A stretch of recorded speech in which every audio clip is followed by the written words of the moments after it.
இந்த நாளில் நம்முடைய சற்று நேர தியானத்திற்கு என்று எடுத்துக்கொண்ட வேத வசனம் அது நீதிமொழிகள் 19ஆம் அதிகாரம் 12ஆம் வசனம். என் மகள் வாசிக்க கேட்கலாம். நீதிமொழிகள் 19:12. ராஜாவின் கோபம் சிங்கத்தின் கர்ஜிப்புக்கு சமானம், அவனுடைய தயை புல்லின் மேல் பெய்யும் பனி போல் இருக்கும். ராஜாவின் கோபம் சிங்கத்தின் கர்ஜிப்புக்கு சமானம், அவருடைய தயவோ புல்லின் மேல் பெய்யும் பனியை போல இருக்கும். கைகளை தட்டி. ராஜாவின் கோபம் சிங்கத்தின் கர்ஜிப்புக்கு சமானம்,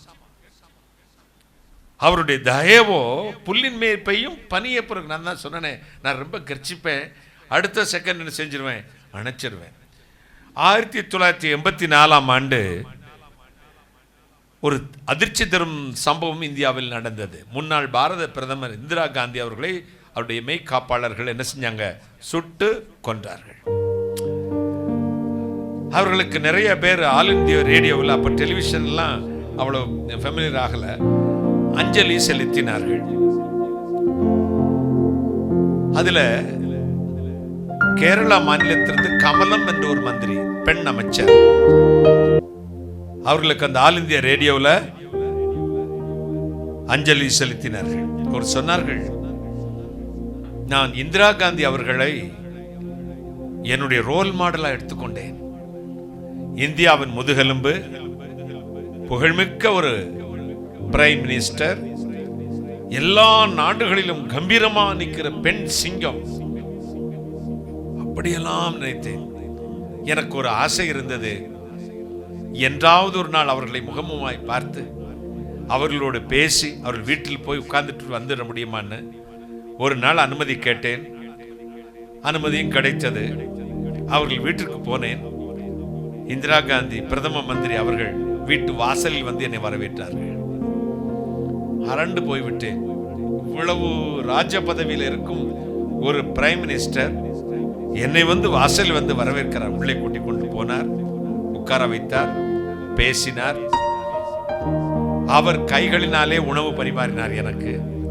அடுத்து அன்றைக்கு அவர் வீட்டில் தங்க வைத்தார். என்னுடைய ஆசை அதானே. நான் நினைத்தேன், அரசியல் நுணுக்கங்களை எனக்கு சொல்லித் தருவார், ராஜதந்திரங்களை சொல்லித் தருவார், எனக்கு எப்படி இந்த உலகில் நாம் கம்பீரமாய் வாழ வேண்டும் என்று சொல்லித் தருவார் என்று நான் நினைத்து கொண்டிருந்தேன். அவர்கள் அதை பற்றி ஒன்றுமே பேசவில்லை. இந்த சேலை எங்கே வாங்கினீர்கள், அந்த புடவை எங்கே வாங்கினீர்கள், உங்களுக்கு சாம்பார் வைக்க தெரியுமா, முட்டை பொரிக்க தெரியுமா, எதையோ சமையலை பற்றியே பேசிக் கொண்டிருந்தார்கள். எனக்கு ஆச்சரியமா இருந்தது. என்னோட இவ்வளவு பெரிய ராஜதந்திரி என்னிடத்தில் சாம்பார் வைக்க தெரியுமா, இந்த புடவை எங்கே வாங்கினீர்கள், அந்த புடவை எங்கே, நான் கட்டுற சேலைலாம் நல்லா இருக்கா, அதையும் கேட்டார்கள். எனக்கு ஆச்சரியமாயிற்று. அடுத்து தன் பேர குழந்தைகள் ராகுலையும் பிரியங்காவையும், சிறு குழந்தைகள் இருந்தார்கள், ஹாலில் வச்சு கீழே கையை ஊனிக்கிட்டு ஆனை மேல ஏறிக்கங்க அப்படின்னு சொல்லி காலை சுத்தி சுத்தி வந்தாங்க. எனக்கு ரொம்ப ஆச்சரியம், என்ன சாதாரண பெண்ணாக இருக்கிறார்கள். காலை நேரம் வந்தது, அலுவலக நேரம் வந்தது. அந்த சாரி எல்லாம் அவருடைய உடையை உடித்து கொண்டு அந்த பேக்கையும் கையில் எடுத்துக்கொண்டு அப்படி நின்றார்கள். பாருங்கள், நடுநடுங்கி விட்டேன். அவர்கள் எல்லா செக்யூரிட்டிஸ் வந்தாங்க, அப்படியே போனார்கள். ஒரு பக்கம் இந்த நாட்டையே ஆளுகிற பிரதம மந்திரி, மறுபக்கம் வீட்டின் தாய், இரக்கமுள்ளவள், அன்பானவள். அதே போல நம்முடைய ஆண்டவர், பக்கம் பட்சிக்கிற அக்னி, மறுபக்கம் நம்முடைய ஆண்டவர் மனதுருக்கமுடைய கைகளை மிகுந்த மனதுருக்கம், நீடிய பொறுமை, தாயின் தயவுடையான், தாயை போல நேசிக்கிறவன். எனவேதான் இந்த வேத பகுதியில இப்படி எழுதியிருக்கிறது, ராஜாவின் கர்ச்சிப்பு சிங்கத்துக்கு சமானம், அவருடைய தயவோ புல்லின் மேல் பெய்யும் பனியை போல இருக்கும். நம்முடைய வாழ்வில் ஆண்டவர் அப்படித்தான். நீங்கள் தேவனை ஏதோ பக்கத்தில் வைத்து நண்பனை போல பழகி கொண்டிருக்கின்ற சாதாரணமாக நினைத்து விடக் கூடாது. ஒரு பக்கம் அவர் உங்களுக்கு நண்பன் தான், ஒரு பக்கம் உங்களுக்கு அப்பா தான், ஒரு பக்கம் உங்களுக்கு தாய் தான், ஒரு பக்கம் உங்களுக்கு மிகவும் சாதாரணமானவர் தான், மறுபக்கம் அவர் பட்சிக்கிற அக்னி என்பதை மறந்து போகக்கூடாது. அவருக்கு ஒரு பேருண்டு, அவர் சர்வ வல்லமையுள்ள தேவன். கைகளை தட்டி He is Almighty God. சகல அதிகாரம் எனக்கு கொடுக்கப்பட்டிருக்கிறது என்றார். சகல அதிகாரம் பெற்றவர். இந்த அதிகாரம் உள்ள ஆண்டவர் சொல்லுகிறார், நான் உனக்கு தயவு செய்ய போகிறேன். அது எப்படி தயவு தெரியுமா? புல்லின் மேல் பெய்யும் பனியை போல இருக்கும். நாங்கள் கேரளாவிலே குடியிருந்தவர்கள். காலை நேரம் பனி பெய்யும், சன்லைட் வந்துடும். சன்லைட் வந்த பிறகு இந்த பனி பெய்யுத, அப்படி அதுக்கு பிறகு தான் வெளியே வருவோம். புல்லாக இருக்கும். அந்த புல்லுக்கு நுனியில் ஒரு ட்ராப் அப்படி தொங்கிக்கிட்டு இருக்கும். பார்த்துருக்கீங்களா? அப்படி தொங்கிக்கிட்டு இருக்கும். அதை பார்க்கும்போது அவ்வளவு அழகாக இருக்கும் பாருங்க. ஆண்டவர் அப்படித்தான், புல்லின் மேல் பெய்யும் பனியை போல. அப்படி டெண்டர் மெர்சி. கைகளை தட்டுங்களேன். மலையாளத்தை ஆதரத கருணா. தமிழ் அப்படி ஒரு வார்த்தையே இல்லை. அந்த டெண்டர் மெர்சி அப்படிங்கிறதுக்கு தமிழில் அப்படி வார்த்தையே இல்லை பைபிளில். மலையாளத்தில் இருக்கு. இதோ இறக்கத்திலையும் மிகவும் மென்மையான இறக்கமாம். கைகளை தட்டுங்களேன். இறக்கத்திலையும் மிகவும் மென்மையான இறக்கம். இப்போ எனக்கு நான் நிறைய பேர் எனக்கு தூங்க வைக்கிறத காலை பிடிச்செல்லாம் அமுக்குவாங்க. சிலர் அமுக்கும் போது வலி போகும், ஆனால் அவங்க அமுக்குன வலி எப்போ இருக்கும்?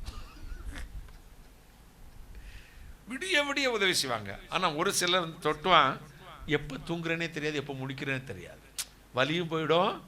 அந்த டெண்டர் மெர்சி, அந்த மென்மையான அணுகுமுறை. ஒருவனை பார்த்து கடினமாகவும் நாம் திட்ட முடியும். டேய், அந்த மாட்டை பிடிச்சு கட்டுறா அப்படின்னு சொல்லலாம். தம்பி, அந்த பசுவை பிடிச்ச அந்த பக்கம் கட்டுறா. ரெண்டுமே ஒரே வார்த்தை, ஒரே வினைச்சொல், ஒரே காரியத்தை தான் சொல்லுகிற விதத்தில் தான் இருக்கிறது. ஆலயத்துக்கு வராமல் என்ன செய்கிறீங்க? நீங்களாம் பெரிய ஆள் ஆகிட்டீங்க. இப்போ இனிமேல் இந்த பக்கம் வரணும் வச்சுக்கிறாதீங்க. யாரை பாஸ்டரை பாருங்க அப்படின்னு நாளையிலேருந்து நிச்சயமாக வர மாட்டேங்க. உங்களை விட்டால் எனக்கு யார் சிஸ்டர்? நீங்கள்லாம் ஜெபம் பண்ணதுனால தான் நான் உயிரோடு இருக்கேன். நீங்கள்லாம் இது குடும்பம். நீங்கள் குடும்பத்தில் ஒரு கலாட்டானா போயிடுவீங்களா? அப்பா அடித்தா போயிடுவீங்களா? அம்மா அடித்தா போயிடுவீங்களா? திருப்பி அதே வீட்டுக்கு தானே வருவீங்க. வாங்கன்னு சொன்னால் அடுத்த நாள் அழுதுகிட்டு வந்துடுவாங்க. அணுகுமுறையிலே மாற்றம்.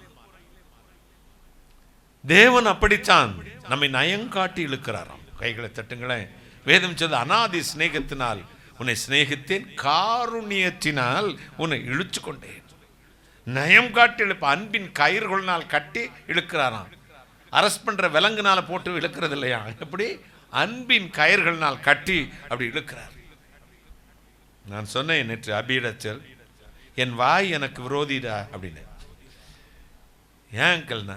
இல்லை, நான் நினைக்கிறதெல்லாம் பேசிடுறேன், அது மக்களுக்கு புரிய மாட்டேங்குது. என் இதயம் அவங்களுக்கு தெரியாதில்ல, நான் என்ன நோக்கத்தில் பேசுகிறேன்னு தெரியாதில்ல. அதனால தான் நிறைய பேரை இழந்தனோ அல்லது டிஸ்டன்ஸ் ஆகிட்டனோ தெரியலை. நான் நினைக்கிறத பேசிடுறேன். என் வாய் தான் விரோதி, ஆனால் என் இதயம் எப்பொழுதுமே உங்கள் மேல் அன்பாகவே இருக்கிறது. ஒரு அல்லேலூயா சொல்லுங்களேன். ஆண்டவர் பேதுருவை பார்த்து சாத்தானே என்றார். சாத்தான் உனக்குள் இருக்கிறான்னு சொல்லலை. என்ன சொன்னார்? நீ தான் சாத்தான்னார். ஆனால் அதே பேதுருவிட்ட தான் பரலோகத்தின் சாவியை கொடுத்தாரு. கையை தட்டுங்களேன். பேதுருவே, நீ பாறையா இருக்கிறா, உன் மீது என் சபையை கட்டுவேன் என்றார். நம்முடைய வாழ்க்கையிலும் அப்படித்தான். ராஜாவின் கர்ச்சிப்பு, ராஜாவின் கோபம் சிங்கத்தின் கர்ச்சிப்புக்கு சமானம். எபேசியர் 2:8 சொல்லுகிறது, நாம் ரட்சிக்கப்பட்டது தேவனுடைய ஈவு. சங்கீதம் 138:6 சொல்லுகிறது, கர்த்தர் உயர்ந்தவராயிருந்தும் தாழ்மை உள்ளவரை நோக்கி பார்க்கிறார். கைகளை தட்டி, கர்த்தர் உயர்ந்தவராயிருந்தும், ஹையஸ்ட் பொசிஷன், தாழ்மை அப்படி நோக்கி பார்க்கிறாராம். நான் சதீஷையும் கொஞ்சுவேன், பென்னியவும் கொஞ்சம். பெண்ணியை கொஞ்ச நாள் லிமிட்டு தான். அவன் அதுக்கு ரியாக்ஷனே பண்ணாத ஒரு ஜென்மம், மரம் மாதிரியே நிற்பான். இப்போ ராஜாவை கொஞ்ச நாள் அப்படி கண் கலங்குவான், அல்லது இல்லைண்ணே அப்படிமா, என்னடா மக்களே அப்படி ஒரு முத்தம் கொடுத்துட்டு ஒரு சிலுவை போடுவேன். எப்போவுமே ஒரு சிலுவை போட்டு என்ன செய்வேன்? கன்னத்தை பிடிச்சி ஒரு முத்தம் கொடுப்பேன். இதே நேரத்தில் என் பேரனை கொஞ்சம் வச்சுக்கலேன், அப்படி நெஞ்சில் சாஞ்சிக்குவான். அப்படி வச்சு அவன் 2 முத்தம் எனக்கு கொடுப்பான். இப்போ என்னதுங்க, உயர்ந்தவனாக இருந்தோம். பேரண்ட்டையும் ஒரே அன்பு தான், அவங்க அப்பங்கிட்டையும் ஒரே அன்பு தான், அவங்க அப்பங்கிட்டையும் ஒரே அன்பு தான். கையை தட்டுங்களேன், ஒரு அல்லேலூயா சொல்லுங்களேன். அப்போ உயர்ந்தவராக இருந்தும் தாழ்மை உள்ளவர்களை நோக்கி. என் பேத்தி உட்கார்ந்து இருக்கிறாரு ஸ்டெஃபி, அவளை குழந்தையிலே இவங்க வீட்டுக்கெல்லாம் நம்ம வீட்டுக்கு வரமாட்டாங்க. நம்மெல்லாம் தீண்டப்படத்தக்காதவர்கள் போல இருப்பாங்க. ஆனால் நான் விட மாட்டேன். அவர் ரோட்டில் என்ன நான் போய் ஒரு சாக்லேட்டை கொடுத்து ஐஸ் வச்சு நயங்காட்டி இழுத்தேன். அவளை இழுத்தனால தான் குடும்பமே வந்திருக்கு. ஒரு அல்லேலூயா சொல்லுங்களேன். அவன் வந்து ஓடி வருவா, உள்ளே ஓடி இந்த கேட்டுக்குள்ளே வந்து உள்ளே வந்து விளையாடு மக்களே அப்படிமே கொஞ்ச நேரம் விளையாண்டு ஓடி போயிடுவா. அப்போ அவனை லாக்கப்பில் போட்டிருந்துச்சா? இல்லை, எனக்கு தெரியும். நாம் பிரதிபலிக்கிற விதம் தான். அன்பு என்பது கண்ணாடி போல. நாம் எப்படி முகத்தை காண்பிக்கிறோமோ அப்படியே தெரியும். ஒரு அல்லேலூயா சொல்லுங்க. நாம் எப்படி முகத்தை காண்பிக்கிறோமோ அப்படியே நமக்கு பிரதிபலிக்கும். பிலிப்பியர் 2:7 சொல்லுகிறது, அவர் அடிமையின் ரூபம் எடுத்தார். உயர்ந்த தேவன், மகா பெரிய ராஜா. வேதம் சொல்லுகிறது அவர் சகல அகிலாண்டத்தையும் படைத்தவர். அவருடைய நாமம் அதிசயம், ஆலோசனை கர்த்தா, வல்லமை உள்ள தேவன். அவர் சொல்ல ஆகும், கட்டளையிட நிற்கும். அவர் 7 நட்சத்திரங்களை வலது கையில் வைத்திருக்கிறவர், மின்னலை கையில் வைத்திருக்கிறவர். அவர் பூமி உருண்டையின் மேல் வீற்றிருக்கிறவர். அவர் சகலவற்றையும் வார்த்தையினால் உண்டாக்கினவர். அப்படிப்பட்ட தெய்வத்தை குறித்து இங்கு பிலிப்பியர் இதோ என்ன எழுதுகிறார்? அவர் அடிமையின் ரூபம் எடுத்தார். மார்வேட போட்டிக்கு முன்னாடி ராஜாவா போவான், அவனுக்கு கொஞ்சம் மதிப்பு கூடுதல் இருக்கும். ஜான்சி ராணியா போவாங்க, இந்திரா காந்தியா போவாங்க. ஏன் இப்போ இருக்கிற பிரைம் மினிஸ்டர் மாதிரி கூட வேஷம் போட்டு போவாங்க. பிச்சைக்கார வேஷம் போடுறதுக்கு யாராவது ஆசைப்படுவாங்களா? என்னப்பா உனக்கு ஃபேன்சியில் பிச்சைக்கார வேஷம் ஐயே அப்படிம்பாங்கல்ல. ஆண்டவர் இவ்வளோ பெரிய உயர்ந்தவராக இருந்தும் என்ன செஞ்சாராம்? அடிமை ரூபம் எடுத்தாராம். விரும்பி வந்தார், விரும்பி வந்தார். அப்ப மனிதன் பாவம் செய்த பொழுது தேவனாகிய கர்த்தர், ஐயோ இனி நான் என் சாயலா என்னுடைய ரூபத்தின்படி உண்டாக்கின இந்த மனிதன் பாவம் செய்து விட்டான், இவன் நரகத்துக்கு தள்ளவா, என்ன செய்யலாம், இதற்கு என்ன பரிகாரம் என்று யோசித்த பொழுது பிதாவின் வலது பார்சத்தில் இயேசு எழுந்திருத்தாராம். அவர் சொல்லுகிறார், ஒரு கவிஞர் எழுதுகிறார், இதற்கோ இந்த யோசனை சுவாமி, இதற்கு போய் என் கவலைப்படுறீங்க? மனுவேல் நான் இருக்கிறேன், கையை தட்டுகிறேன். மனுவேல் நான் இருக்க இதற்கோ இந்த யோசனை சாமி, என்னை அனுப்பும் கீழே பாவத்தின் அதிபதியை கொன்று என் இரத்தத்தினால் ஜெயித்து நீர் உண்டாக்கின மக்களை மீட்டு கொண்டு வருகிறேன், கைகளை தட்டி. எனவேதான் ஆண்டவர் அடிமையின் ரூபம் எடுப்பதற்கு ஒரு காரணம் உண்டு. அவருடைய தயவு. ரட்சிப்பு கொடுத்ததுக்கு ஒரு காரணம் உண்டு, அவருடைய தயவு. வரங்களை கொடுப்பதற்கு ஒரு தயவு, இதோ ஒரு காரணம் உண்டு, அவருடைய தயவு. நம்முடைய பாவங்களை மன்னிப்பது அவருடைய தயவு. எவருடைய பாவங்களை மன்னிக்கப்பட்டிருக்கிறதோ, எவனுடைய அக்கிரமத்தை கர்த்தர் எண்ணாதிருக்கிறாரோ அவன் பாக்கியவான். எவன் பாவம் மூடப்பட்டதோ, எவனுடைய அக்கிரமத்தை எண்ணாதிருக்கிறார் அவன் பாக்கியவான். அப்போ ஒரு ஸ்பெஷல் கேரக்டர்ஸ், ஸ்பெஷாலிட்டி கொடுக்கிறார் சில கேரக்டர்ஸ்க்கு. அவன் இறக்கம் வைக்கணும். ஒரு அல்லேலூயா சொல்லுங்க. எல்லாருக்கும் ஒரு தண்டனை இல்லை, இறக்கம். யூடியூப்காரர் கூட ஒரு இமெயில பார்த்தாங்கன்னா அதிகாரி எழுத, ஐயா எல்லாருக்கும் ஒரே பனிஷ்மெண்ட் கொடுக்காதீங்க, அதை அனலைஸ் பண்ணி அது எப்படிப்பட்டது பணியை செய்கிறது என்று பார்த்துட்டு உங்கள் டேர்ம்ஸ் அண்ட் கண்டிஷனை கொஞ்சம் கரெக்ஷன் பண்ணுங்க அப்படின்னு எழுதலான் இருக்கேன். ஒரு எல்லாருக்கும் ஒரே மாதிரினா அப்ளிகல் ஆகுமா? அது சரிவர ஒத்துக்கொள்ள முடியுமா? ஆண்டவர் அப்படித்தான். ஒரு சிலர் மேல் இரக்கமாக இருக்கிறார். எவன் மேல் இரக்கமாக இருக்க சித்தமாக இருக்கிறேனோ அவன் மேல் இரக்கமாக இருக்கிறேன். எவன் மேல் மன்னிக்க சித்தமாக இருக்கிறேனோ அவனை மன்னிக்கிறேன். அடிமையின் ரூபம் எடுத்து மனசு சாயலாகி சிலுவை பரியந்தம் தன்னை தாழ்த்தினார். அடிமையின் ரூபம் எடுத்தார், சிலுவை பரியந்தம் தன்னை தாழ்த்தினார். இப்படி செய்ததினாலே தேவனாகிய கர்த்தர் என்ன ஒரு பரிசை அவர் கொடுத்தாராம்? முழங்கால் யாவும் முடங்கவும், நாவுகள் எல்லாம் அவரை கர்த்தர் என்று அறிக்கையிடவும், எல்லா நாமத்துக்கும் மேலான நாமத்தை கர்த்தர் அவருக்கு தந்தருளினார். கைகளை தட்டி ஒரு அல்லேலூயா சொல்லுங்களேன். எல்லா நாமத்துக்கும் மேலான அதிகாரம் உடையவர் அவர் தான். உங்களுக்கு தயவாய் இறங்குகிறார். தயவு. நாம் பிழைத்திருப்பது தயவு. நாம் இந்த உலகில் வாழ்வது தயவு. நம்முடைய பாவங்கள் மன்னிக்கப்பட்டது தயவு. அவரை அறிந்த பின்பு எத்தனை வாட்டி எத்தனை முறை நாம் அவருக்கு விரோதமான கொடூரமான குற்றங்களை செய்திருக்கிறோம். என்றாலும் பிழைத்திருக்கிறோம். இன்றும் அவரை வணங்குகிறோம், இன்றும் ஆராதிக்கிறோம், இன்றும் அவருக்காக அவர் முன்னில் போய் தைரியத்தோடு இருக்கிறோம். காரணம் தயவு. என்னுடைய நீதியை நம்பி இதை சேர துணியாமல் உம்முடைய மிகுந்த கிருபையை நம்பியே உம்மிடத்தில் வருகிறேன் அப்பா. பக்தன் ஜெபிக்கிறான், நான் நீதிமானாய் இருக்கிறதுனாலே நான் இந்த ஜெபத்தை செய்யாமல் உம்முடைய இரக்கத்தை நம்பி இந்த ஜெபத்தை செய்கிறேன். கைகளை தட்டி, உம்முடைய இரக்கம் பெரியது. நான் நீதிமானாய் இருக்கிறதுனால இந்த ஜெபத்தை செய்யாமல் உம்முடைய இரக்கத்தை நம்பி இதை நான் செய்கிறேன். இரக்கத்தை நம்புங்கள். உங்களுடைய சுயநீதியை நம்பாதிருங்கள். உங்களுடைய பக்தியை நம்பாதிருங்கள். உங்களுடைய ஜெபத்தை நம்பாதிருங்கள். தேவனுடைய இரக்கம், தேவனுடைய இரக்கத்தை நம்பி இருங்கள். எல்லாவற்றுக்கும் தேவனுடைய தயவு இருக்க வேண்டுமா? ஓடுகிறவனாலும் அல்ல, விரும்புகிறவனால் அல்ல, இறங்குகிற தேவனால் எல்லாம் ஆகும். ஓடுவதற்கு ஓட்டக்காரன் வேகம் போராது, ஞானம் அடைவதற்கு ஞானிகளின் அறிவும் போராது, வித்வான்களுக்கு செல்வம் அடைவதற்கு ஐஸ்வர்யம் அடைவதற்கு ஐஸ்வர்யவான்கள் ஞானமும் போராது. எல்லாவற்றுக்கும் சமயமும் தேவ செயலும். பிரசங்கி 9:11 அப்படி சொல்லுகிறது. எல்லாவற்றுக்கும் தேவ செயல், தேவனுடைய இரக்கம். கை கட்டினது வாய் கட்டல அப்படி நினைப்பீங்க. நம்ம திறமையை வச்சு ஏதாவது பண்ணிடலாமே, விளம்பரம் கொடுத்து அதை கொடுத்து இதை கொடுத்து ஒன்றும் நடக்காது. அதற்கு தேவ செயல் நடக்கணும், தேவனுடைய செயல் நடக்கணும், தேவனுடைய இரக்கம் நடக்கணும். தேவனுடைய இரக்கம் உங்கள் மேல் இருந்தால் நீங்கள் விரும்புகிறது வரும்.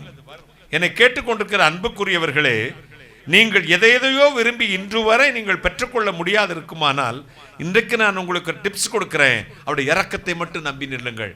உங்களால் பாவத்தை விட முடியாவிட்டால் ஒன்று மட்டும் சொல்லுகிறேன், நீங்கள் அவரிடத்தில் போய் பரிசுத்த ஆவியானவரே 100% என்னுடைய ஆவியாத்ம சரீரத்தை உம்முடைய கண்ட்ரோலுக்கு, ஆளுகைக்கு என்னை ஒப்பு கொடுக்கிறேன்.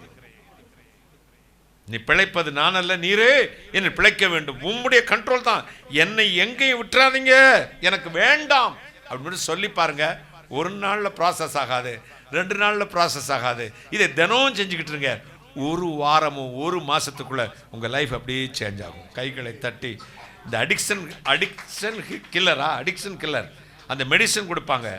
அது சிலருக்கு அது வேலை பார்க்குது, சிலருக்கு வேலை பார்க்காது. மனைவிமார் குழம்புல கலக்கி போட்டு டீயில் கலக்கி போட்டு அந்த குடிகார பயலுக்கு கொடுப்பாங்க. சிலர் கடைசியில் அதை பார்த்தாலே வாந்தி எடுக்க வந்துடுவாங்க. அப்படி சிலருக்கு ஆண்டவர் இரக்கம் காட்டுகிறார். கைகளை தட்டி இந்த ஜெபத்தை தொடர்ந்து செய்யுங்க.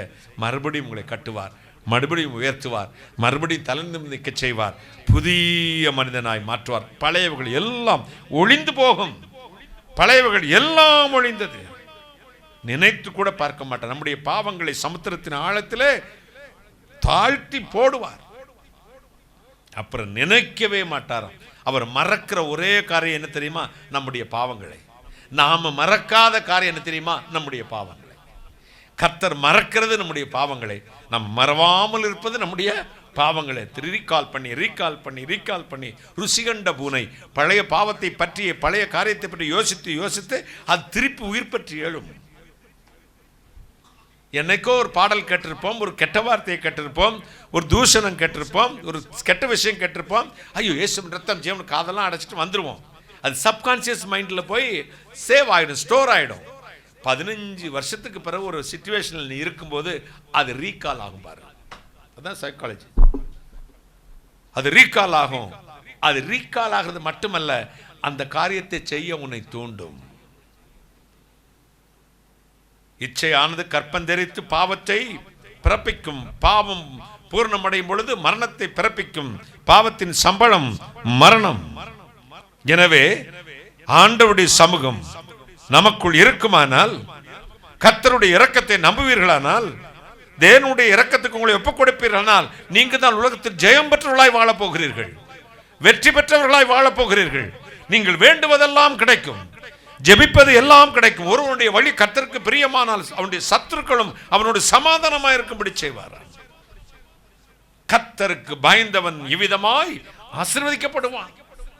ஜீவனுள்ள நாளெல்லாம் நன்மையும் கிருபையும் உன்னை தொடரும். கையை தட்டுங்களே. எருசலேமிலிருந்து கர்த்தர் உன்னை ஆசீர்வதிப்பார். சீயோனிலிருந்து கர்த்தர் உன்னை ஆசீர்வதிப்பார். உன் மனைவி இப்படி இருப்பா, உன் பிள்ளைங்க இப்படி இருப்பாங்க. உன் பிரயாசத்தின் பலன், சம்பளத்தை, காசை, வருமானத்தை நீயே சாப்பிடுவாய். கையை தட்டுங்களேன். இதான வாக்குத்தத்தம். ஏன் நடக்கலைன்னா நாம கர்த்தருடைய தயவுக்கு இரக்கத்துக்கு ஒப்பு கொடுக்கலன்னு அர்த்தம். ஆண்டவருடைய இரக்கத்துக்கு உங்களை ஒப்பு கொடுத்து பாருங்க, உங்க சம்பாத்தியத்தை நீங்க சாப்பிடுங்க. மருந்துக்கோ, திருடனுக்கோ, வட்டிக்கோ, நாசத்துக்கோ போகாது. கையை தட்டுங்களேன். ஒரு அல்லேலூயா சொல்லுங்க. நீங்களும் உங்கள் பிள்ளைகளும் ஒரே மரக்கன்றுகளைப் போல செழிப்பாயிருப்பீர்கள். எனவே தான் பக்தர் சொல்ல, நான் உண்மையே நம்பி இருக்கிறேன் அப்பா.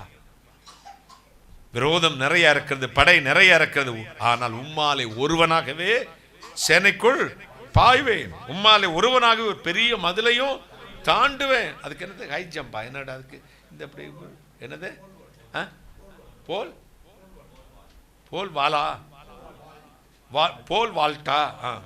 சொல்லுங்கப்பா. நான் எப்படி இங்கே ஒரு டோட்டலை வச்சுக்கிட்டு போல் வால்ட்டு அது ஒரு மதிலே தான் அவ்வளோ தூரத்தில் இருக்க எதெல்லாம் தாண்டுவான். உம்மாலே நான் ஒருவனாக சேனைக்குள் பாய்வேன். அப்படிப்பட்ட ராட்சசனை ஆகிய கோலியாத்தை ஒரு சின்ன பையன் அடிக்கலையா? ஆண்டவர் உங்களை அழைச்சார், அபிஷேகித்தார். ஆண்டவருடைய கரம் கர்த்தருக்குள் கிரியை செய்கிறவர் மேல் தான் இருக்கும்.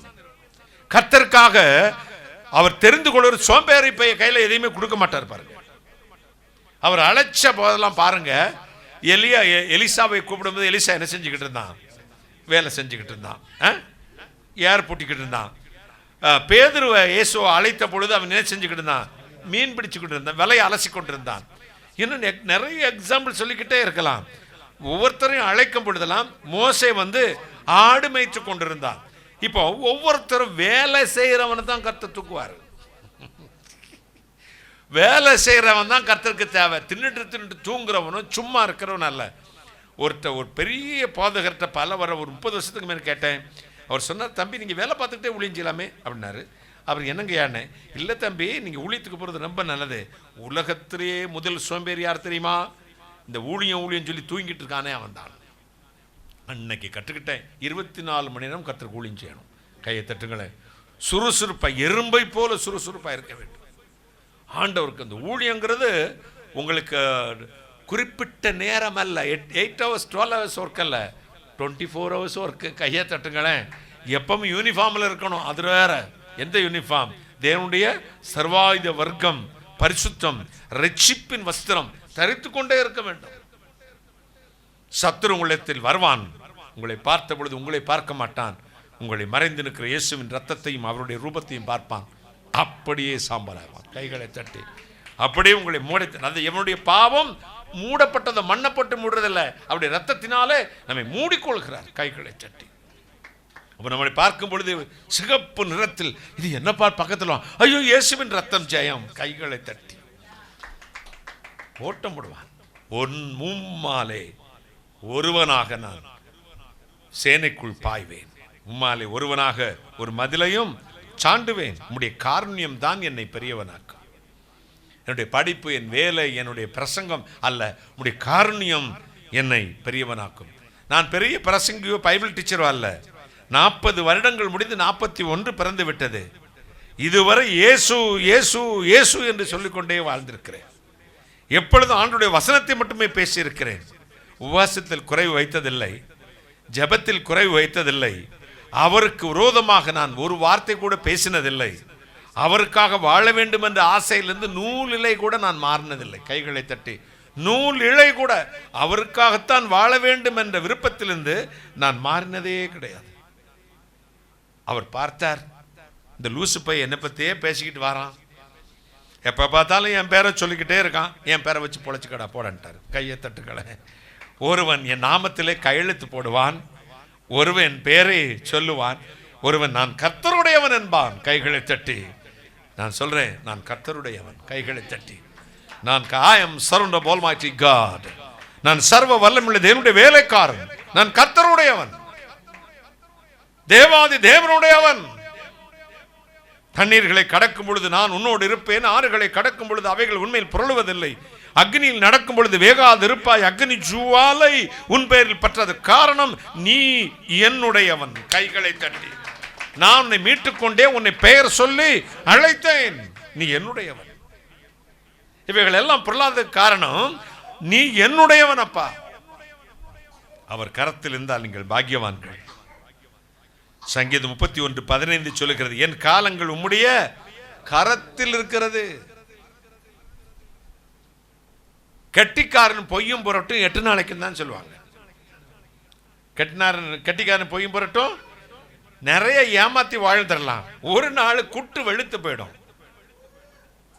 என்னது வெள்ளச்சாயம், நீலச்சாயம் வெளுத்து போச்சு, டம் டம் டம் டம். அப்ப உண்மை வேஷம் கலைஞ்சு போச்சு, டம் டம் டம் டம். ராஜா வேஷம் கலைஞ்சு போச்சு. மழை பாய்ச்சா வெள்ளக்கொழின்னு தெரிஞ்சிடும்ல.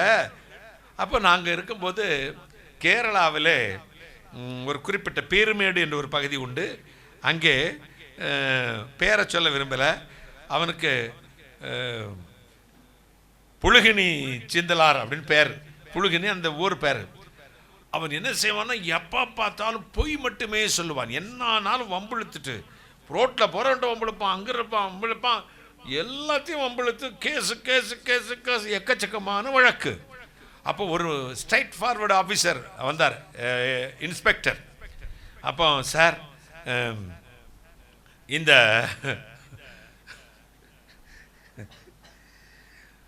மனுஷன் நம்ம ஊரில் ரொம்ப தொந்தரவு சார், இதனால் எக்கச்சக்கமான பொதுமக்களுக்கு பிரச்சனை அப்படின்னா ஏதோ ஒரு திருட்டு வழக்கில் பிடிச்சிட்டாங்க. பிடித்த உடனே இவன் என்ன செய்வான், வர்மக்கலையெல்லாம் தெரிஞ்சவன். அங்கே போய் போலீஸ் அடிப்பாங்கள்ல, இப்போல்லாம் அடிக்கிறதுக்கெல்லாம் டிவியில் இந்த மொபைலில் ஃபோட்டோ எடுத்து இந்த வீடியோ எடுத்து போட்டு அவங்க வேலையவே ஓச்சு போடுறீங்க. அது ரெண்டாவது சில தப்பு பண்ணவனும் அப்படி செஞ்சுட்டு ஏன் அடிச்சங்கன்னு கேட்கான். அடிக்காமல் திருத்த முடியாது, கேட்டிங்களா? அது அவங்களுடைய கடமை, அது சட்டத்தை மீறக்கூடாது, அதுதான் என்னுடைய வாதம். அப்போ போலீஸ் கூப்பிட்டு அடித்த உடனே இவன் வந்து இந்த என்ன செய்வாங்க, இடிப்பாங்க. போலீஸ் மலையாள போலீஸ் அடி பயங்கரமாக இருக்கும். இடா அப்படின்னு 2 வார்த்தை இங்கிலீஷும் பேசிட்டு அப்படி இதோட வயிற்றில் ஒரு குத்து குத்தும், அதோட முடிஞ்சு சோலி. அப்படி குறிஞ்ச உடனே முதுகலை ஒரு குத்து, அதோட வருமத்தில் ஓச்சு விடுவாங்க. இவன் தான் நீ கட்டெடுத்தோம் இல்லை அப்படின்ட்டு பக்கத்தில் வந்தார். நீ நல்ல மனுஷன் சாரே. அவனை அடிக்குമ്പോൾ அவர் தம்பிடிச்சு நிற்கும், அவனை ஒன்றும் பாதிக்கத்தில்லை. அவனை அடித்தாங்கன்னா பலம் பிடிச்சு நின்றுவான், ஏர் பலூன் அடித்த மாதிரியே இருக்கும், எந்த அடி அடித்தாலும் அவன் கேட்காது. அப்படியா அவன்ட்டு என் பேர் என்னமோ ஏதாவது பேர்னு வச்சுக்குவோமே, ராஜப்பன் கூட வச்சுக்குவோம். ராஜப்பா, நான் மற்றவரை போல அல்ல, வல்லதை எனக்கு கொடுத்துட்டு நீ போயா மதி அப்படின்னா ஏதாவது கைக்கூலி லஞ்சம் கொடுத்துட்டு போயிட்டா போதும். அப்படியா சாரேன்னு மூச்சு விட்டான். ஒற்றை மூச்சை தம் பிடிச்சதா அப்படி விட்டான் பாருங்க. ஒரே எந்த அம்மே அப்படின்னு குனிஞ்சா, முதுகுல ஸ்பைனில் ஒற்றை அடி. இனி நீ நிமிர்ந்து நடக்கத்தில்லை போடா. இப்படியே வீட்டுக்கு போகிறான். வீட்டுக்கு போனால் யூரின் வந்து பிளட்டாக போக ஆரம்பிச்சிருச்சு. 2 அடி தான். இத்தனை வருஷ திருடனுக்கு சரின்னு இவன் போனதும் இந்த இந்த இந்த அடிக்கு அவனுக்கு தெரியும்ல, வர்மக்கலைக்கார ஆசான்லாமே என்ன செய்யலான்னா, காந்தாரி மிளகுன்னு ஒரு மிளகு இருக்கு, கேரளாவில் இருக்கும். நம்ம பச்சை மிளகாயோட சின்னதுங்க, கொச்சிக்கா அப்படிம்பாங்க, சின்னது. காந்தாரி பயங்கர காரம். அப்போ இந்த அடிக்கு என்ன செய்யணுமா, அந்த காந்தாரி மிளகோட செடியோட பிடுங்கி வேற அரைச்சிட்டு இந்த வேற கட் பண்ணி உரலில் போட்டு ஒரு கோழி குஞ்சியும் உள்ள போட்டு நல்லா க்ளீன் பண்ணிட்டு போட்டு இடித்து அதை அப்படி ரசம் வச்சு குடிச்சிட்டா போயிடும் அப்படின்னு இந்த நாட்டு வைத்தியத்தில். பக்கத்து வீட்டில் ஒரு நல்ல காந்தாரி மிளகு செடி வச்சுருந்தாங்க. பக்கம் வச்சு அது கொத்து கொத்தாக காய்க்கும். இவன் போனவன் அந்த பழைய தம்பில் அப்படி காந்தாரி மூட்டை பக்கத்து வீட்டுக்காரங்க இதை பிடுங்கி வெட்டி ரசம் வச்சு குடிச்சிட்டு இருந்தான். வந்து அவன் வேலைக்கு முடிஞ்சு வந்தவுடனே, எடி ഈ കാന്താരി ആരെയാ ഇളക്കിയത്? എനിക്കറിയത്തില്ല. എന്നാൽ அங்கே வெட்டி அவன் வீட்டு முன்னாடி கிடக்குது, இவன் பாயில் சுருண்டு கிடக்கிறான். இவனுக்கு கோபம், அவ்வளோ ஆசையாக வளர்த்தான் அந்த காந்தாரி மூடு.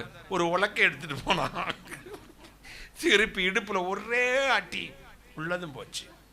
இந்த பொய் சொல்லியே வாழுகிறவன், பாவத்தை மறைத்தையே வாழுகிறவன் வாழ்வடைய மாட்டான். கையை தட்டுங்களே, இடுப்பெலும்பு ஒடிஞ்சு போகிறோம். இங்கே சொல்கிறான், என் அக்கிரமத்தை அறிக்கையிட்டேன், என் பாவத்தை நிமித்தம் விசாரப்படுகிறேன்.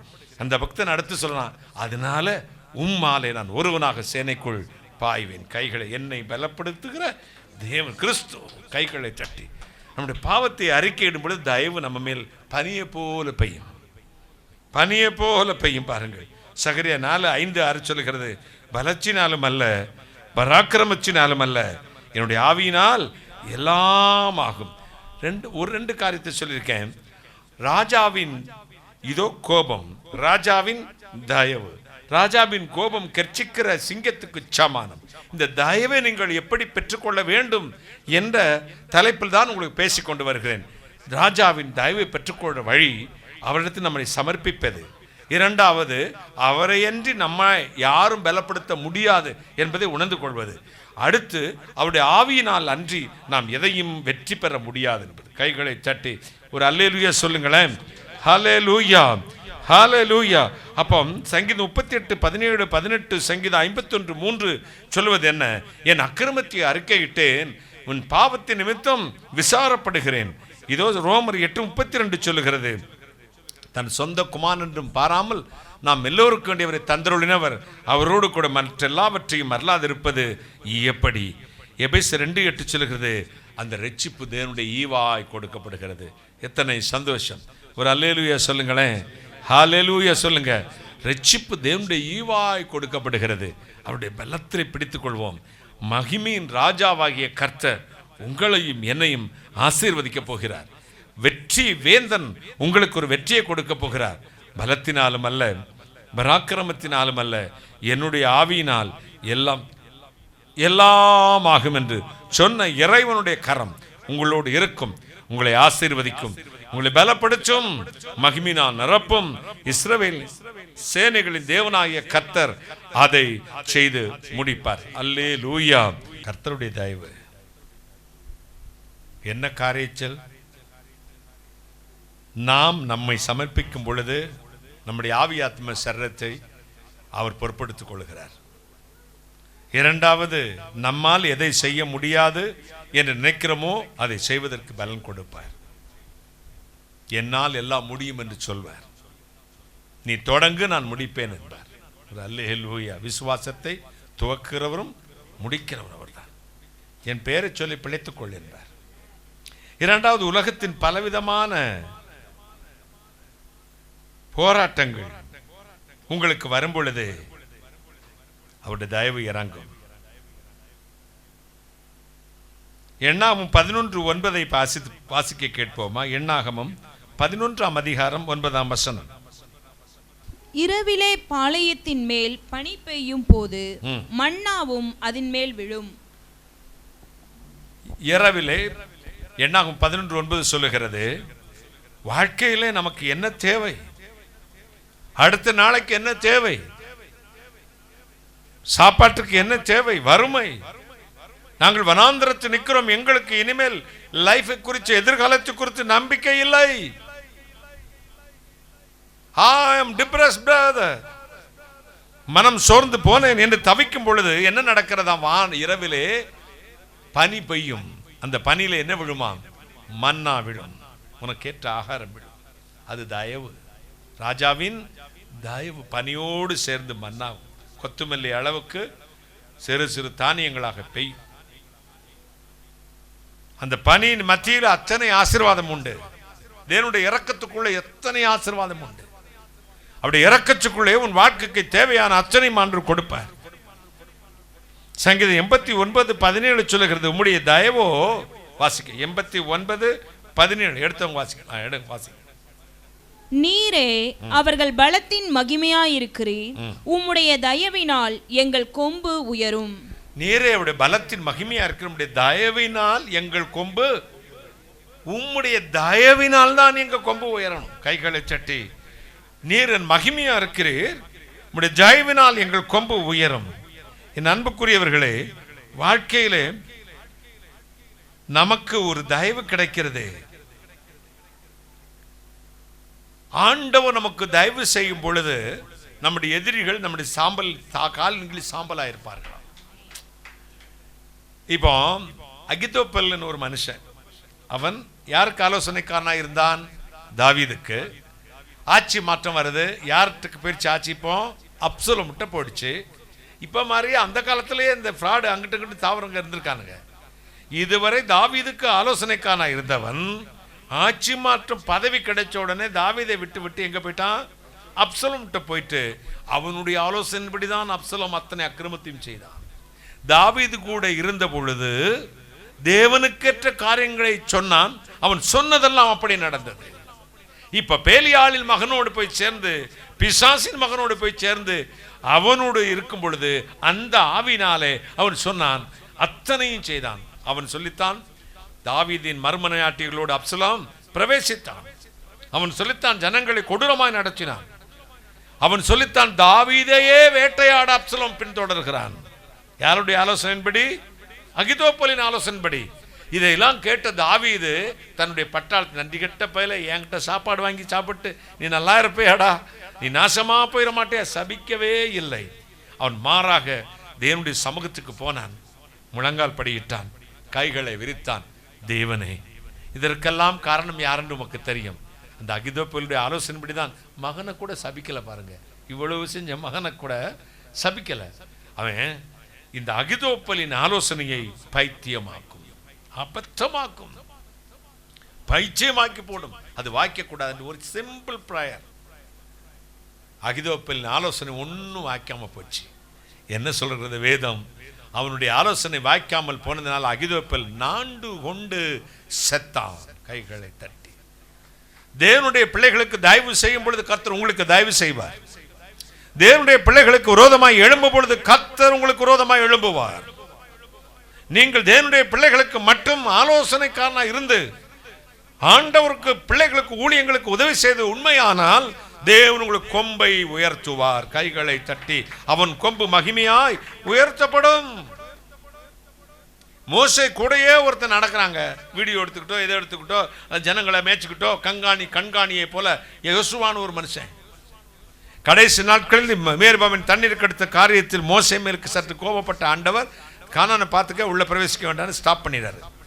எனக்கு பின் யார் இந்த ஊழியத்தை செய்வார்கள், இவர்கள் நடத்தி கொண்டு போவார்னு சொல்லும் பொழுது உன் பையனை கூப்பிட்டு நடத்த சொல்லு அப்படிலாம் சொல்லலை. யாரா எப்பா அவன் பின்னாடி யோசுவான்னு ஒரு பையன், ஆமாம் அந்த எனக்கு வேலை செஞ்சுக்கிட்டு இருந்தானே அந்த பையனை கூப்பிடுப்பா. அவன் கூப்பிட்டான். உன் முன் முழங்கால் படியிட சொல். முழங்கால் படியிட்டான். மோசே உன் 2 கண்களையும் 2 கைகளையும் யோசுவாவின் தலையில் மீது வை என்றான். வைத்தான். இப்பொழுது ஆண்டவருடைய ஆவியானவர் மோசே மேல் இறங்குகிறார். அதே மோசே சொல்லுகிறான், யோசுவா பலன் கொண்டு திடமனதாயிரு, நான் மோசையோடு இருந்தது போலவே உன்னோடும் இருப்பேன். கைகளை சட்டி. நீ உயிரோடு இருக்கும் நாளெல்லாம் ஒருவனும் உன்னோடு எதிர்த்து நிற்பதில்லை. காரியத்தை தைரியமா நடப்பி நான் உன்னை விட்டு விலகுவதும் இல்லை, உன்னை கைவிடுவதும் இல்லை. உங்கள் வாழ்விலும் அப்படித்தான். தேவன் உங்களுக்கு பின் உங்கள் எதிர்காலத்தை பற்றி கவலையே பட வேண்டாம். தேவன் அதற்கு ஒரு பரிகாரம் வைத்திருக்கிறார். கைகளை தட்டி அவருடைய சித்தத்தை உங்களுக்கு சமர்ப்பிக்கும் பொழுது உங்கள் கொம்பு உயரும். கைகளை சட்டி நாளைய தினத்தை குறித்து கவலைப்படாதிருங்கள். நாளைய தினம் தன்னுடையவர்களுக்காக கவலைப்படும். நீங்களோ முதலாவது தேவனுடைய ராஜ்யத்தையும் அவருடைய நீதியும் தேடுங்கள், இவை யாவும் கூட கொடுக்கப்படும் என்றார். உங்கள் வாழ்வில் தயவு, பலவித போராட்டத்தில் தயவு, உங்கள் குடும்பத்தில் தயவு, உங்கள் வேலையில் தயவு, உங்களுடைய ஊழியத்தில் தயவு. இந்த தயவினால் தான் நாம் வாழ்ந்து கொண்டு இருக்கிறோம். இந்த தயவை நம்பி வாழ்வோம். தேவனுடைய தயவு என்றென்றைக்கும் இருக்கும். 1000 தலைமுறைக்கு அவருக்கு இரக்கம் இருக்குமா? கைகளை எத்தனை தலைமுறைக்கு? சாபம் எத்தனை தலைமுறைக்கு? 4 தலைமுறைக்கு. இரக்கம் எத்தனை தலைமுறைக்கு? 1000 தலைமுறைக்கு.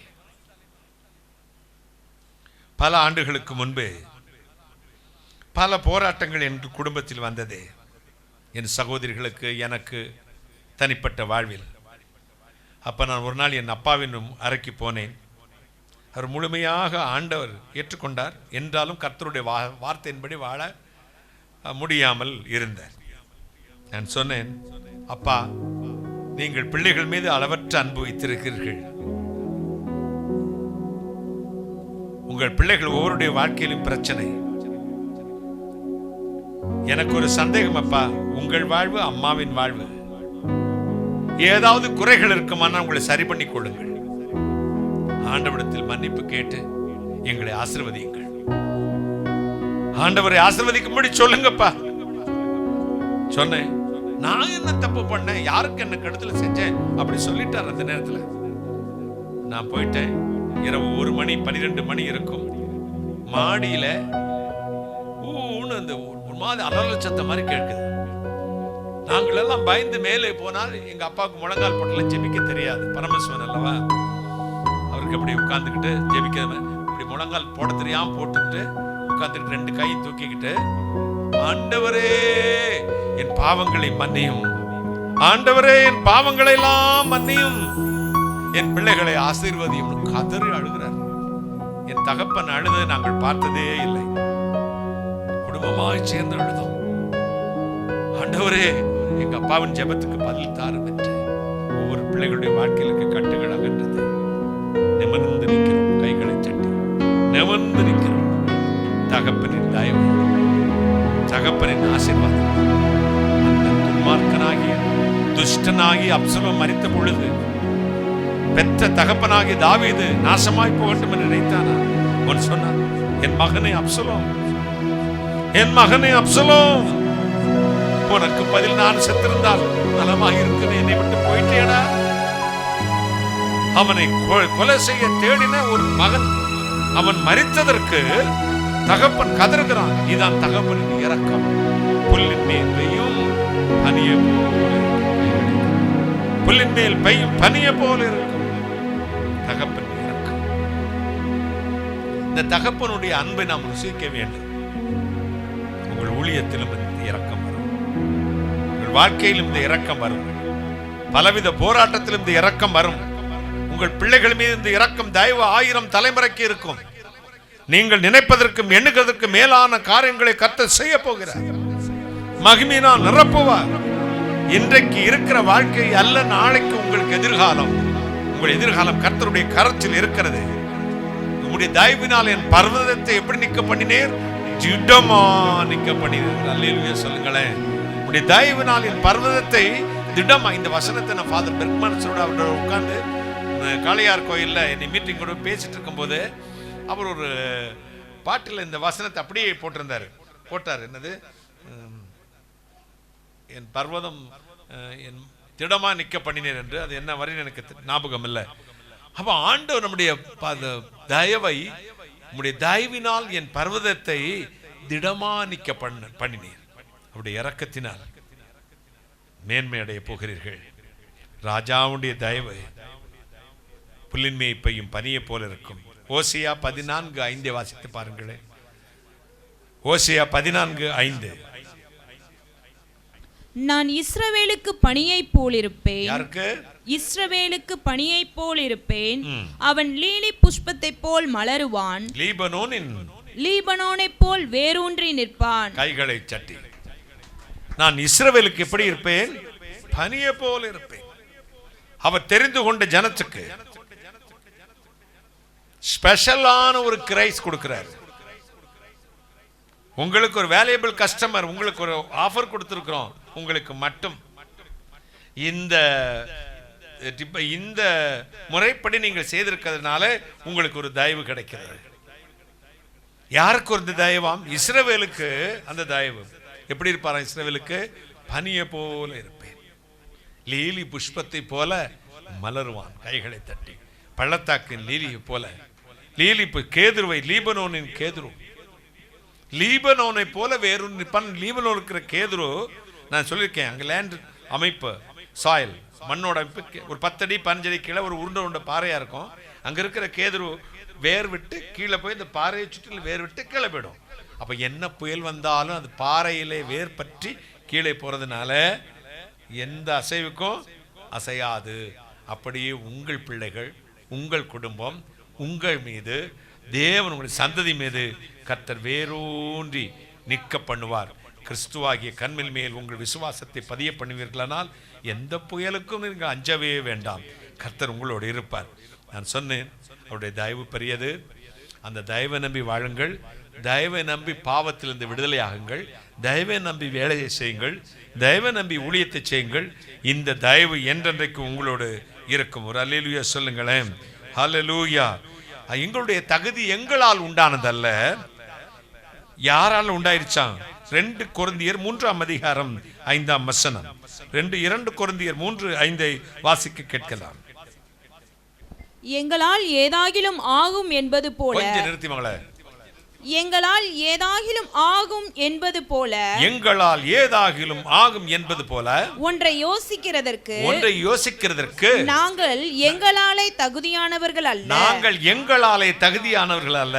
எங்களுடைய தகுதி தேவனால் உண்டாயிருக்கிறது. கைகளை தட்டி எங்களால் எதையாவது செய்வோம் என்று யோசிப்பதற்கு நாங்கள் எங்களால் உண்டானவர்கள் அல்ல. எங்களுடைய தகுதி தேவனால் உண்டாயிருக்கிறது. எங்களால் என்னால் முடியும், என்னால் இதை செய்வேன், நான் இதை சம்பாதிப்பேன், நான் இதை செய்து முடிப்பேன், ஒரு நாள் நினைக்காதிருங்கள். நம்முடைய தகுதி கர்த்தரால் வரும். நம்மால் என்ன செய்ய முடியும்? ஒன்று வாய்க்கப்பட்ட ஒரு கர்த்தர். எல்லாவற்றுக்கும் தேவ செயலும் சமயமும் நேரிட வேண்டுமாம். ஆம்ஸ்டர்டாம் ஒரு இடம் இருக்குது, அமெரிக்காவில் தானே, அமெரிக்காவில் இருக்குது. பல ஆண்டுகளுக்கு முன் 1998 88 ஒரு ஊழியர்கள் கான்ஃபரன்ஸ் அங்கே நடந்தது. அந்த ஊழியர்கள் கான்ஃபரன்ஸில் எல்லா ஊழியர்களுக்கும் அவங்களே டிக்கெட்லாம் போட்டு கூப்பிட்டுருந்தாங்க. எல்லா எவாஞ்சலிஸ்ட் பாஸ்டர்ஸ் எல்லாரும் போயிருந்தாங்க. அங்கே என்ன அந்த மெயின் கான்செப்ட்னா, அவங்கள கர்த்தர் பயன்படுத்த விதத்தை 5 நிமிடம் 10 நிமிஷத்துக்குள்ளே பேசி முடித்து உட்காரணும். எப்படிலாம் உங்களை கர்த்தர் பயன்படுத்துகிறார், எப்படி ஆத்தும ஆதாயம் செய்கிறீர்கள், உங்களுக்கு என்ன வரங்கள் கொடுக்கப்பட்டிருக்கின்றன, அதை பற்றி மட்டும்தான் பேசணும். பேசினாங்க. எல்லா நாட்டிலேருந்து வந்தவங்க பேசினாங்க. பேசி பேசி பேசி பேசி உட்கார்ந்தாங்க. ஒவ்வொரு நாளாக நடந்துகிட்டே இருக்குது. கடைசியில் நைஜீரியா நாட்டிலிருந்து வந்த 28 வயது காணும் ஒரு வாலிபர் மட்டும் உட்கார்ந்தே இருந்தான். அப்போ அந்த நடத்துகிற தலைமையாளர் அவரை அழைத்தார். என்ன பிரதர், நீங்கள் ஒன்றுமே பேச மாட்டேங்கிறீங்க, நீங்கள் கர்த்தருக்கு ஊழியம் செய்கிறீரா? இல்லையா? ஊழியம் செய்கிறேன் அப்படின்றார்.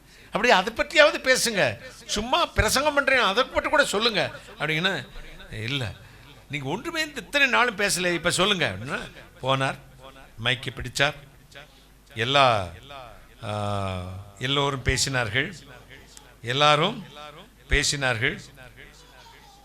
நான் ஊழியத்திற்கு வந்து 12 ஆண்டுகள் ஆகிறது. எத்தனை ஆண்டுகள்? 12 வருஷம் ஆகிறது. அவர்களை பயன்படுத்துகிற விதத்தை பற்றி எல்லா ஊழியர்களும் பேசினார்கள். என்னையும் பயன்படுத்துகிற விஷயத்தை பற்றி பேசுகிறேன். நான் ஊழியத்துக்கு வந்து 12 ஆண்டுகள் ஆகிறது. இந்த 12 ஆண்டுகளில் கல்லறையில் புதைக்கப்பட்ட 8 பிணங்களை உயிரோடு எழுப்பியிருக்கிறேன். கைகளை சட்டி. கல்லறையில் புதைக்கப்பட்ட 8 பேரை நான் உயிரோடு எழுப்பியிருக்கிறேன். உங்களுக்கு ஏதாவது சந்தேகம் இருக்குமானால் இந்தார்கள் துப்பாக்கி அல்லது கத்தி, யாராவது கொலை செய்து போட்டு விடுங்கள், நான் 4வது நாள் நான் உயிரோடு எழுப்புகிறேன் என்றார். அரண்டு போயிட்டாங்க. அதை அங்கே விசாரித்தார்கள். அது உண்மை. கைகளை தட்டி கத்திரமே 8 பிணங்களை, வெளியே தெரியாது, மீடியாவுக்கு தெரியாது, விளம்பரம் இல்லை, ஒன்றும் இல்லை.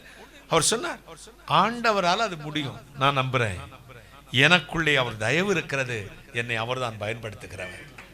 வேறு யார் என்னைய நம்பலையே, எங்களால் இது முடியும் என்று நம்பி சொன்னாத்தானே இதை நான் விளம்பரப்படுத்தணும். அவர் தான் எப்பவும் செய்கிறார். ஒரு இன்ஸ்ட்ருமெண்ட் தேவை, அதுக்கு என்னை எடுத்து பயன்படுத்துறார். ஆண்டவருக்கு அவருடைய வல்லமையை கொண்டு போக ஒரு உபகரணம் தேவை. அந்த இன்ஸ்ட்ருமெண்ட் தான் நான். என்னால் ஒன்றுமில்லை, எங்களால் முடியும் என்று சொல்வதில்லை, தேவனாலே எல்லாம் கூடும். கைகளை தட்டி தேவனாலே எல்லாம் முடியும். நம்புங்கள். உங்கள் வீட்டுக்குள்ளே நடக்க வேண்டிய காரியங்கள் கர்த்தர் அற்புதம் செய்வார், அதிசயம் செய்வார், விடுதலை ஆக்குவார், மகிமையினால் நிரப்புவார், உங்கள் சாபத்தை மாற்றி போடுவார். உங்கள் பிள்ளைகளின் சமாதானம் பெரிதாயிருக்கும்.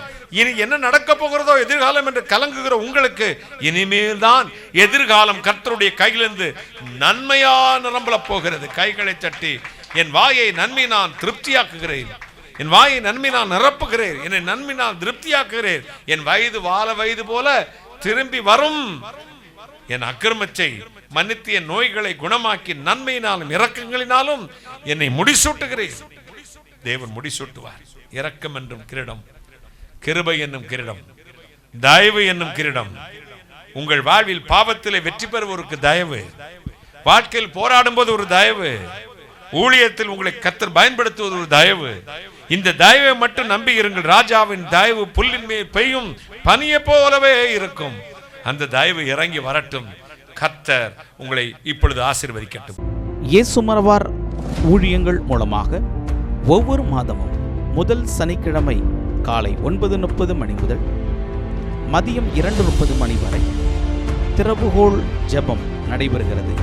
நீங்கள் அதில் கலந்து கொண்டு ஆசீர்வாதத்தை பெற்று செல்லும்படி உங்கள் யாவரையும் அன்புடன் அழைக்கிறோம். கர்த்தர் உங்களை ஆசீர்வதிப்பாராக.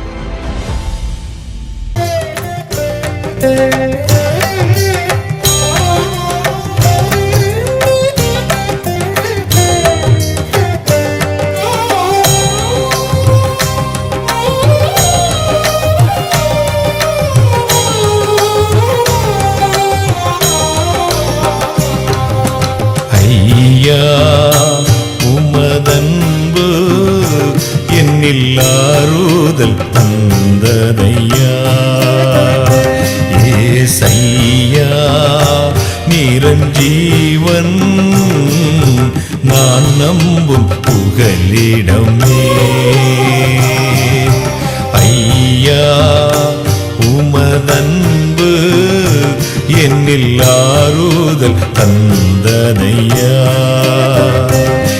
ஏசையா நிரஞ்சீவன் நான் நம்பும் புகலிடமே.